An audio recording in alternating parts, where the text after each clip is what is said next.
Hi everyone, welcome back to my channel The Beauty Company. I hope you all are doing well. My name is Sanchari and I do videos on makeup, reviews and hauls.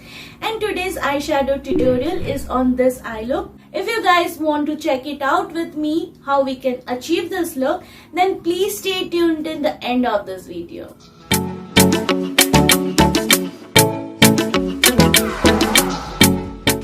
Welcome back. So here I have already done my base makeup and my eyebrows. Now let's move on to our eye makeup. For that we are going to first prime our eyelids, and I'm using the Flower Beauty concealer, and then I will blend it out with a concealer brush. Next step is to set that concealer in place so that it does not crease, and I'm using Rimmel translucent loose powder for that. For the transition shade today, I'm using the shade Caramel first, and I will build up my crease little by little. Next step is taking that shade Flamingo, and I will start from my outer corner and drag it toward my inner corner.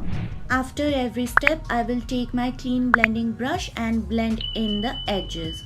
Now I'm taking that orange shade and I will place it towards my inner lid area, and I will blend it in with that pink shade. Now I am going to take the shade called Poppy, and this I will concentrate just on the outer V of my lid area, and again with a clean blending brush I will blend in the edges. Today I'll be doing a half cut crease, and I'm using the same concealer. Then I will blend the edges of that concealer with my finger. With the shade Carnival, I will soften the edges of that concealer. Now taking that gold shade from the palette, and I will place it on my entire lid area. And again with the blending brush, I will blend the edges. Today we are going to play with some loose glitter, so we want our sticky base, and for that I am using this NYX glitter glue and applying it with my finger. Next, taking this BH Cosmetics glitter, and I will be applying it with my finger itself, and if there is any kind of fallout you can dust it off with brush. And finally I'm blending the edges of that glitter with a blending brush. Be very light-handed while doing this. Applying some eyeliner very closely to my lash line, and now I'm coating my top and bottom lashes with some Essence mascara. Also don't forget to curl your lashes before using the mascara, that will give a very good effect. Now lining my top and bottom waterline with Stay Quirky kajal, and to smoke out that kajal I will take the shade Poppy and I will smoke out my lower lash line.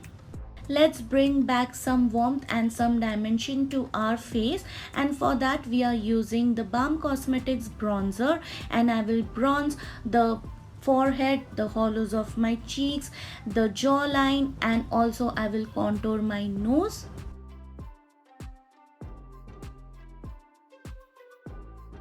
To bring back some flush of colors to our cheeks, I am using this e.l.f. blush palette, and from that taking those two shades, and I will blush the apples of my cheeks and tip of my nose. Time for some highlighter, and here we are going to use the Rodeo Drive highlighter from Ofra Cosmetics, and we will be highlighting the highest points of our face like the cheekbones, the bridge of the nose, cupid's bow, chin, little bit on our forehead, and I will use the same highlighter for my brow bone and inner tear duct area. Setting the brow hairs in place with Essence Brow Mascara, and this will help to remove all those powder products that has been accumulated on our eyebrows. To lock the makeup in place, I'm using Essence makeup setting spray and then using my sponge to dab the product into my skin. Lining my lips with a lip liner from Swiss Beauty, and then applying Colourpop liquid lipstick in the shade Fragile Things, and here is the final look.